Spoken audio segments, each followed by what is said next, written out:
Dr. Aisha Khan yawned and stretched in her chair. It was another long night at the Deep Space Listening Station. The young scientist from Earth loved her job, but sometimes the quiet of space felt too quiet. She sipped her coffee and looked at the screens in front of her. Suddenly, a small beep caught her attention. Aisha sat up straight, her tiredness gone in a second. She looked closely at one of the screens. There was a strange signal coming from a faraway galaxy. "That's weird," Aisha said to herself. She typed quickly on her keyboard, trying to get more information about the signal. It wasn't like anything she had seen before. Aisha called her team leader, Dr. Johnson. "Sir, I think you should see this," she said when he answered. Dr. Johnson came to her station, looking sleepy but curious. "What have you got, Khan?" he asked, leaning over her shoulder to look at the screen. "I'm not sure, sir. It's a signal from the Andromeda Galaxy. But it's different," Aisha explained. She showed him the strange pattern on the screen. Dr. Johnson's eyes widened. "This is not a natural signal," he said softly. "This is artificial. Someone sent this." The next few hours were very busy. More scientists came to look at the signal. They all agreed. This was a message from an alien civilization. It was the discovery of a lifetime. Aisha worked hard to decode the signal. It was tough work, but she didn't give up. After 3 days with little sleep, she finally had a breakthrough. "I've got it," she shouted, making everyone in the room jump. It's a cry for help." The room went quiet. Aisha read out the message. "To any who can hear us, we are the Zorblaxians. We need help. Our world is dying. Please, if anyone is out there, answer our call." The scientists looked at each other in shock. This was big, really big. Dr. Johnson called a meeting with the heads of space agencies from around the world. Aisha was asked to explain what she had found. "The Zorblaxians," Aisha said, her voice shaking a little, "seem to be one of the oldest races in the universe. But somehow, they've been forgotten, left behind, and now they're in trouble." The room was full of important people, but they all listened to Aisha carefully. She showed them the location of the Zorblaxian planet and explained what she knew about their situation. "We have to help them," Aisha said at the end of her presentation. "We can't just ignore this."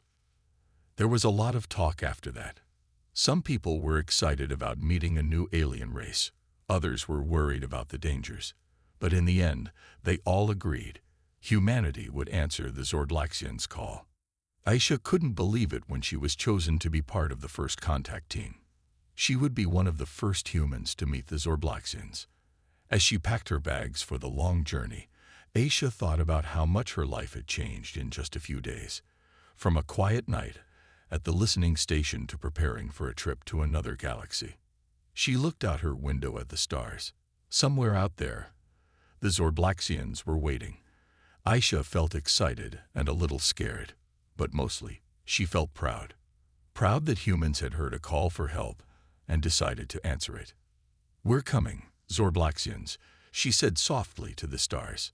"Hold on, we're coming to help." As the first contact team prepared for their mission, news of the discovery spread around Earth. People everywhere talked about the Zorblaxians and wondered what they would be like. It was the start of a new chapter in human history, the chapter where humanity reached out to help a forgotten race among the stars. The spaceship Hope came out of hyperspace near the Zorblaxian planet. Dr. Aisha Khan and the other members of the first contact team looked out of the windows with wide eyes. The planet looked old and tired, its surface a dull gray color. "It looks sick," said Captain Lee, the pilot of the ship. Aisha nodded. "They said their world was dying. Now we can see why they need help so badly." As the ship got closer to the planet, they could see large cities spread across the surface. But many of the buildings looked empty and broken. "This is Earth Ship Hope to Zorblaxian Control," Captain Lee said into the radio. "We're here to help. Please guide us to a landing spot." For a moment, there was only static. Then, a weak voice came through. Earth Ship Hope. We hear you. We didn't think anyone would come. Thank you. Please land at these coordinates. The ship landed in what looked like a big, empty square in the middle of the city. As the team put on their spacesuits and prepared to leave the ship, Aisha felt both excited and nervous. The door of the ship opened, and Aisha stepped out onto the Zorblaxian world. The air was thin, and the gravity felt a bit stronger than Earth's. In front of them stood a group of aliens. The Zorblaxians were tall and thin. They had 4 arms and large, sad-looking eyes. Their skin was a pale blue color. They looked very old and very tired. One Zorblaxian stepped forward. I am Zix, leader of the Zorblaxian Council. Welcome to our world, Earth people. We are grateful you have come. Aisha stepped forward too. Hello Zix, I'm Dr. Aisha Khan. We're here to help. Can you tell us more about your situation? Zix nodded slowly. Come, we will show you. The Zorblaxians led the Earth team through the city. Everywhere they looked, they saw signs of a dying world. Plants were withered, buildings were crumbling, and there were very few Zorblaxians on the streets. Our world is very old, Zix explained as they walked. We have lived here for millions of years. But now, our planet is running out of resources. Our technology is failing.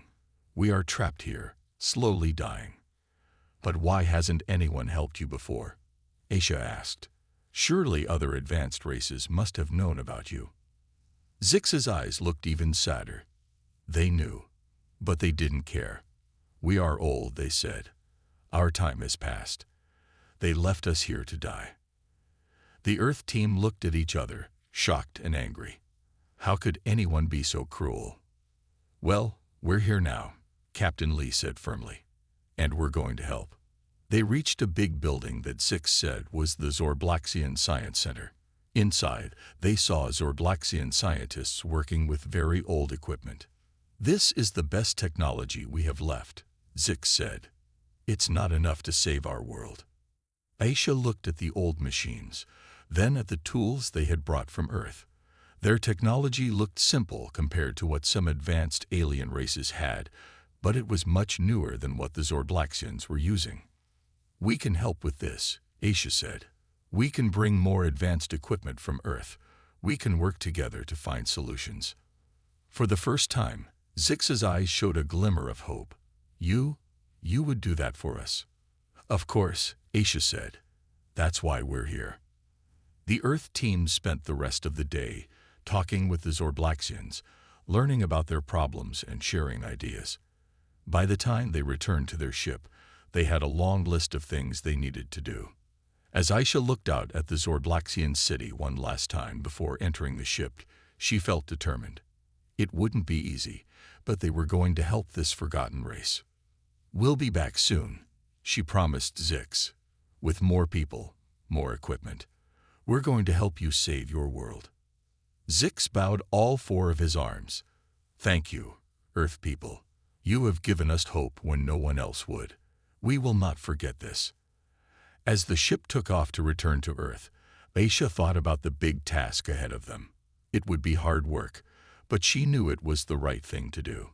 Humans had heard a call for help from the stars, and they had answered.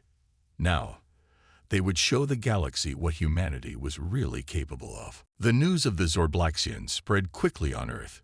People everywhere talked about the ancient alien race that needed help. Dr. Aisha Khan and her team were busy telling world leaders about what they had seen. The Zorblaxians are in real trouble, Aisha explained to a room full of important people. Their planet is dying. They need our help. Many of the leaders looked worried. But we have our own problems on Earth, one of them said. How can we help aliens when we have so much to do here? Just then, a message came in. It was from the Galactic Council, a group of advanced alien races that Earth had recently learned about. The alien on the screen looked stern. Humans, it said, we hear that you have contacted the Zorblaxians. We advise you not to help them. They are an old, dying race. It is best to let nature take its course. The room was quiet for a moment. Then, to everyone's surprise, the President of the United States stood up. With all due respect, she said to the alien, "We will make our own decision. Thank you for your advice, but we need to discuss this as a planet." After the call ended, the room buzzed with talk. Some people agreed with the Galactic Council. Others were angry at the idea of letting a whole race die. Aisha stood up. "I know we have problems on Earth," she said, "but the Zorblaxians have knowledge and wisdom from millions of years. If we help them, they might be able to help us too. And more than that, it's the right thing to do." The leaders talked for hours. They thought about the risks and the benefits. Finally, they made a decision. "We will help the Zorblaxians," the UN Secretary General announced. "It won't be easy, but humanity has always faced challenges. We'll face this one too." The next few weeks were very busy. Scientists and engineers from all over Earth worked on plans to help the Zorblaxians. They thought of new ways to clean the air and water on the alien planet. They designed machines to help rebuild the Zorblaxian cities. But not everyone was happy. Some people protested, saying Earth should focus on its own problems. Others were scared of making the Galactic Council angry. Aisha and her team worked hard to explain why helping the Zorblaxians was important. They went on TV shows and talked to people online. "Think about it," Aisha said in one interview. "If humans were in trouble and asking for help, wouldn't we want someone to answer? This is our chance to show the galaxy what humanity is all about." Slowly, more and more people started to agree. They saw that helping the Zorblaxians could also help Earth learn new things. One day, as Aisha was working late in her lab, she got a call. It was from Zix, the Zorblaxian leader. "Dr. Khan," Zix said, his big eyes looking sad, "we have heard that helping us might cause trouble for Earth. We understand if you need to stop." Aisha smiled at the screen. "Zix, we're not stopping. Earth has made its decision. We're coming to help, and we're bringing everything we've got." For the first time, she saw Zix smile. It was a strange sight, but it made her happy. As she ended the call, Aisha looked out her window at the stars. She knew the task ahead would be hard. The Galactic Council wasn't happy, and there were still people on Earth who didn't agree. But she also knew that humans were good at doing hard things. They were creative and determined. And when they worked together, they could do amazing things. "Get ready, Zorblaxians," she said softly. "Earth is coming, and we're going to show the galaxy what humans can do when we decide to help." As she turned back to her work, Aisha felt proud. Proud of Earth, proud of humans, and proud to be part of this big adventure.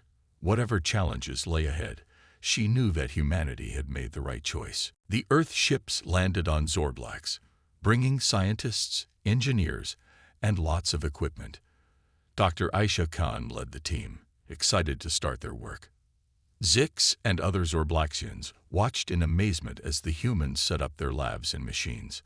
"We haven't seen new technology in centuries," Zix said, his 4 arms waving with excitement. Aisha smiled. "Well, you're going to see a lot of it now. But we're not just here to show you our tech. We want to learn from you too."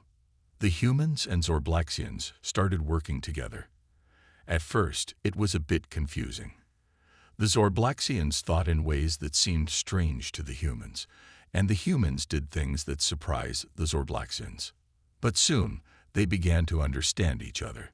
The Zorblaxians shared their ancient knowledge, and the humans brought fresh ideas and new ways of solving problems. One day, a young human engineer named Carlos was working with a Zorblaxian scientist named Vex. They were trying to fix the planet's air cleaning systems. "What if we combine your old energy crystals with our solar panels?" Carlos suggested. Vex looked confused. "But the crystals stopped working long ago." "Maybe," Carlos said, "but what if we use them in a new way?" They worked for days, putting together old Zorblaxian tech with new Earth ideas. Finally, they turned on their new machine. It hummed to life. glowing with a strange, beautiful light. "It works," Carlos shouted. "It's cleaning the air 10 times faster than our best machines on Earth." News of their success spread quickly. All over Zorblax, humans and Zorblaxians started working together, mixing old and new ideas. They made new medicines that could cure diseases on both planets. They built machines that could pull water from the air, helping to solve the Zorblaxian water shortage. They even started to repair the damage to Zorblax's environment. Aisha was amazed by what she saw. "This is more than just helping the Zorblaxians," she told her team. "We're creating whole new technologies, things that could help Earth too." But it wasn't always easy. Sometimes the humans and Zorblaxians disagreed. Sometimes their experiments failed. But they kept trying, kept working together. One night, Aisha found Zix looking at the stars. "What are you thinking about?" she asked. Zix turned his big eyes to her. "I'm thinking about how wrong the Galactic Council was," he said. "They said we were too old, that we had nothing left to give. But look at what we're doing together." Aisha nodded. "That's the power of working together. Your wisdom and our new ideas. It's a powerful combination." As the weeks passed, the changes on Zorblax were amazing. The air was cleaner. Plants were growing again. The cities were coming back to life. But the biggest change was in the Zorblaxians themselves. They had hope again. They were excited about the future. "We thought we were at the end of our story," Vex told Carlos one day. "But now we see it's just a new beginning." The humans were changing too. They were learning new ways of thinking, seeing problems from new angles. They were growing in ways they never expected. One day, a message came from Earth. The president wanted to talk to Aisha. "Dr. Khan," the president said, her face serious on the screen. "We've been watching your progress. It's incredible.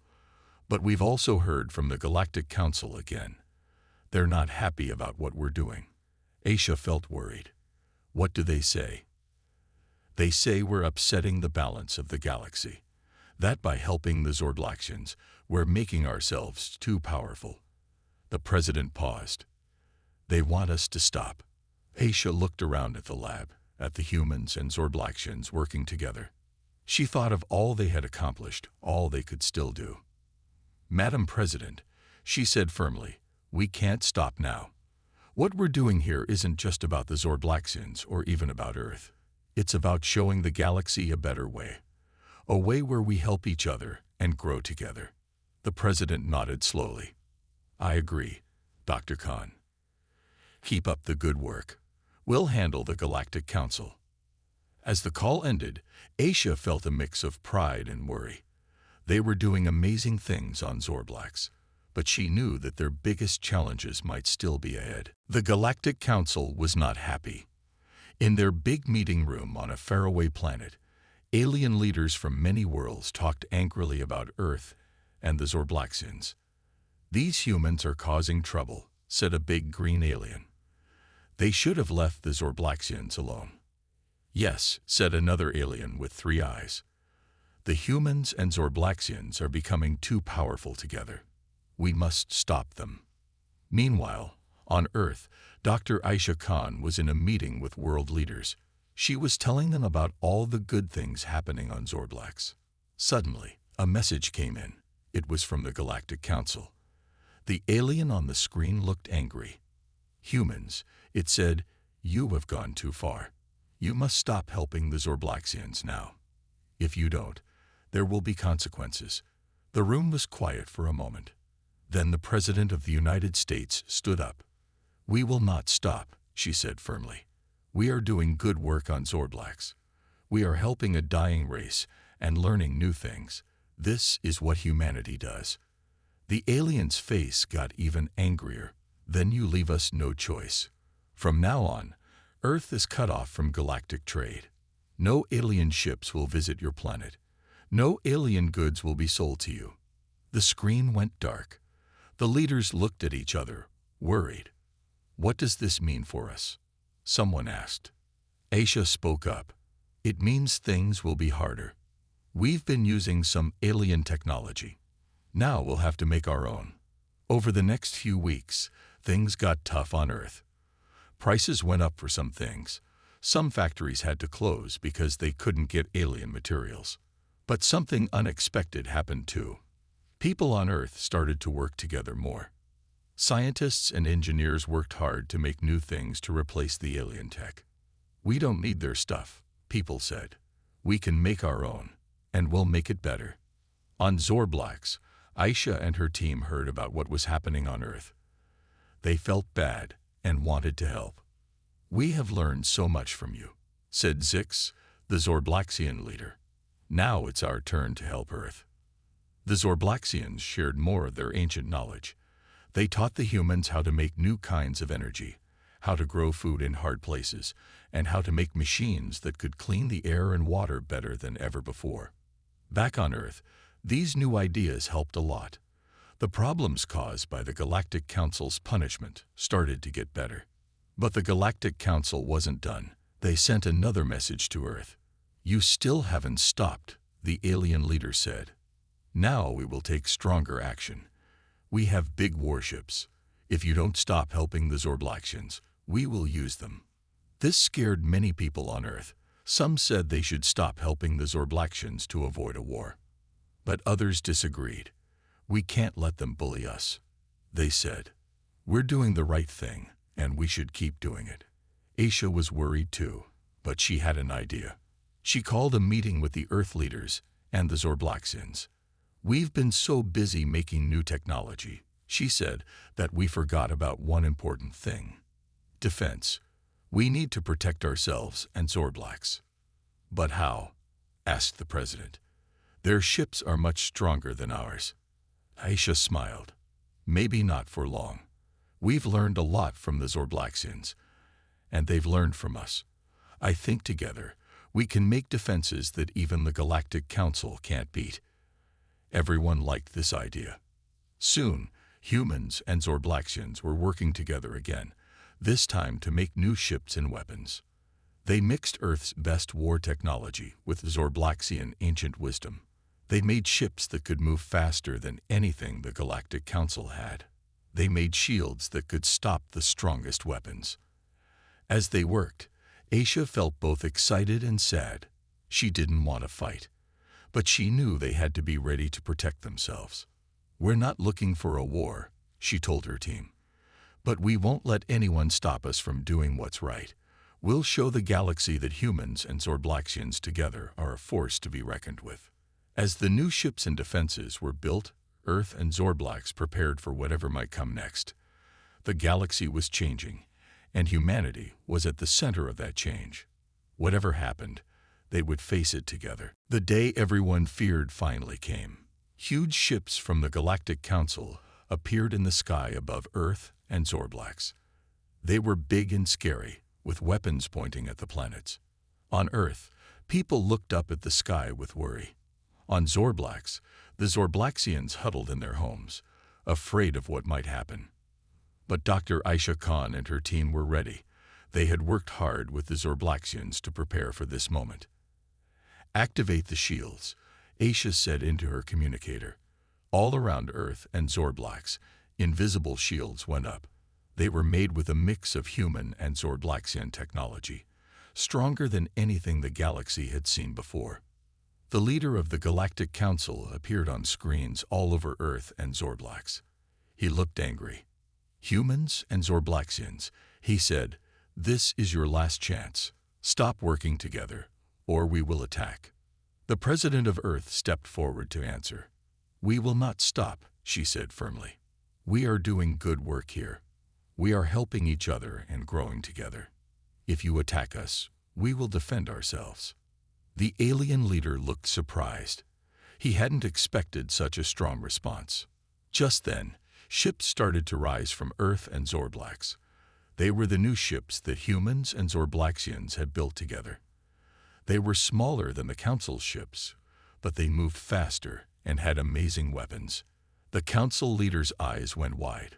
What are those? He asked. Aisha spoke up. Those are the results of human and Zorblaxian cooperation. We don't want to fight, but we're ready if we have to." For a long moment, nothing happened. The Council ships and the Earth Zorblax ships faced each other in space. No one knew who would make the first move. Then something unexpected happened. One of the Council ships fired at Earth. But the shot never reached the planet. It hit the shield and disappeared in a flash of light. Everyone watching held their breath. Aisha and her team quickly checked their systems. "The shield held," she shouted. "It worked perfectly."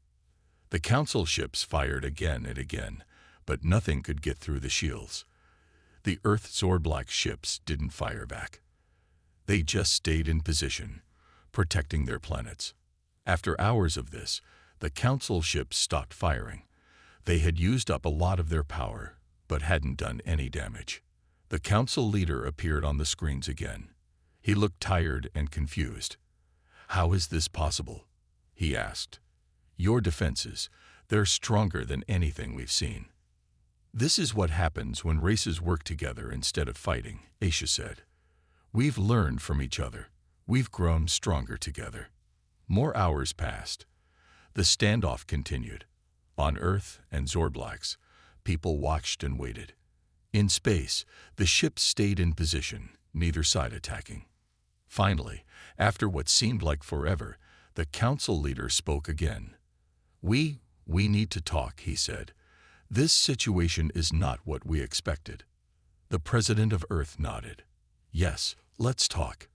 But this time, as equals. And the Zorblaxians must be part of the conversation too." For the first time, the Council leader looked unsure. "Very well," he said. "We will meet to discuss this unusual situation." As the Council ships moved back, people on Earth and Zorblax cheered. They had stood their ground. They had shown the galaxy how strong they could be together. Aisha felt proud but also relieved. They had avoided a war. Now came the hard part: talking and finding a way to live together in peace. "We did it," she said to her team. "But our work isn't over. Now we have to show the galaxy that we can be partners, not just defenders." As the leaders prepared for the big meeting, Aisha thought about how far they had come. From a dying race and a young spacefaring civilization to a force that could stand up to the whole Galactic Council. It was amazing what could happen when people worked together and believed in each other. Whatever happened next, one thing was clear: the galaxy would never be the same again. And humanity, along with their Zorblaxian friends, would play a big part in shaping its future. The big meeting was set on a neutral planet. Leaders from Earth, Zorblax, and the Galactic Council gathered in a large round room. Dr. Aisha Khan was there too, feeling nervous but hopeful. The Council leader spoke first. "We have seen the power of Earth and Zorblax working together. It is impressive, but it also scares many races in the galaxy. We fear you may become too powerful." The President of Earth stood up. "We understand your fear," she said, "but we don't want to rule the galaxy. We just want to help each other and live in peace." Zix, the Zorblaxian leader, added, "For too long, we were forgotten and left to die. The humans showed us kindness when no one else would. We want to share that kindness with others." As they talked, other alien races watched the meeting on screens across the galaxy. Many were surprised by what they heard. One alien leader, from a planet called Novu, spoke up. "We have been watching Earth and Zorblax. At first, we were scared too. But now we see something different. We see hope." Another leader, from the planet Cindy, agreed. "For too long, the strong races in our galaxy have ignored the weak ones. Earth and Zorblax show us a better way. We want to learn from them." More and more races started to speak up. They liked the idea of working together and helping each other. They were tired of the old way of doing things. The Council leader looked confused. He hadn't expected this. "But what about the balance of power in the galaxy?" he asked. Aisha stepped forward. "Maybe it's time for a new kind of balance," she said. "Not a balance based on fear and power, but on cooperation and mutual help. She went on to explain how Earth and Zorblax had grown stronger by sharing knowledge and working together. "Imagine if we all did this," she said. "We could solve problems that have troubled us for centuries. We could explore the universe together." The room was quiet for a moment. Then, slowly, aliens started to nod. They liked this idea. The council leader thought for a long time. Finally, he spoke. Perhaps we have been wrong. Maybe it's time for a change." Over the next few days, they worked out a new plan for the galaxy. They called it the Galactic Cooperation Agreement. Its main ideas were: 1. All races, big or small, old or new, would have an equal voice. 2. Stronger races would help weaker ones grow and develop. 3. Knowledge and technology would be shared freely. 4. Conflicts would be solved by talking, not fighting. It wasn't easy. Some races didn't like the changes, but more and more joined in as they saw the benefits. Earth and Zorblax became leaders in this new galactic order, but not by force. They led by example, showing how working together could make everyone stronger. As the meeting ended, Aisha looked around the room. Aliens who had been enemies just days ago were now talking and laughing together. It was an amazing sight. Zix came up to her, his big eyes shining. "Thank you," he said. "You humans didn't just save our race. You've helped change the whole galaxy for the better." Aisha smiled. "We did it together," she said. "This is just the beginning." As they left the meeting, news spread across the galaxy. Everywhere, people celebrated the new era of cooperation. On Earth, people looked up at the stars with new excitement. The universe wasn't a scary place anymore. It was full of new friends to meet and new things to learn. And on Zorblax, a planet that had been dying just months ago, new life was growing. The cities were busy again, filled with Zorblaxians and visitors from many worlds. Aisha stood on a hill, looking out at the rebuilt Zorblaxian capital. She thought about how far they had come. From a simple radio signal to a new way of life for the whole galaxy. "We did it," she said softly. "We showed the galaxy what humanity is really about." As the sun set on Zorblax, casting a beautiful light over the city, Aisha knew that this was really just the beginning. The galaxy was changing, and humanity, along with their Zorblaxian friends, would be at the heart of that change. The future was bright, and it belonged to all of them, together.